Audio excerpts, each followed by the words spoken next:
భారత వాతావరణ శాఖ కీలక అప్డేట్ ప్రకటించింది. నైరుతి రుతుపవనాలు తెలుగు రాష్ట్రాల్లో చురుగ్గా మారాయి. ఇప్పటికే ఈశాన్య రాష్ట్రాల్లో నైరుతి రుతుపవనాలు కుంభ వృష్టిని తీసుకొచ్చాయి. వరదలు కూడా వస్తూ ఉన్నాయి.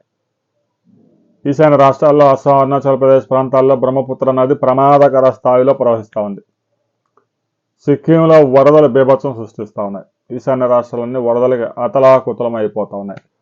జూన్ మొదటి వారంలోనే ఇంత పెద్ద ఎత్తున వరదలు రావడం ఇటీవల కాలంలో ఇదే మొదటిసారి.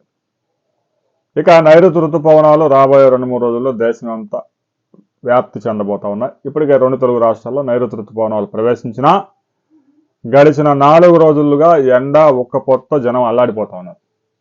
అయితే గడిచిన 24 గంటల్లో చాలా ప్రాంతాల్లో అక్కడక్కడ 2 నుంచి 3 సెంటీమీటర్ల వర్షపాతం నమోదైంది. రాబోయే 48 గంటల్లో తెలంగాణలో, ఆంధ్రప్రదేశ్లో పగలు విపరీతమైన ఎండ ఉక్కపోత ఉండా సాయంత్రానికి వర్షాలు విరుచుకుపడే అవకాశం ఉంది. హైదరాబాద్ వాతావరణ కేంద్రం కూడా స్పష్టం చేసింది. ఇక ఉత్తరాంధ్ర జిల్లాల్లో విజయనగరం, శ్రీకాకుళం, విశాఖపట్నం జిల్లాల్లో 2 నుంచి 4 సెంటీమీటర్లు, ఉభయ గోదావరి, గుంటూరు, కృష్ణా, ప్రకాశం జిల్లాల్లో 2 సెంటీమీటర్లు, రాయలసీమ జిల్లాల్లో 3 నుంచి 5 సెంటీమీటర్ల వర్షపాతం నమోదయ్యే అవకాశం ఉంది.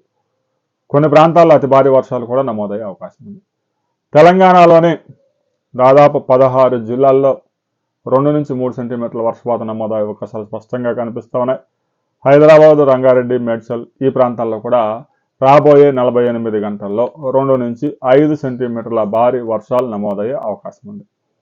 గడిచిన 24 గంటల్లో మీ ప్రాంతంలో ఎంత వర్షపాతం నమోదైంది అనే వివరాలు కామెంట్ చేయండి. వీడియో నచ్చితే లైక్ చేయండి. వర్షం పడిందా లేదా అనే విషయాలను కూడా ప్రతి ఒక్కరూ కామెంట్ చేయండి.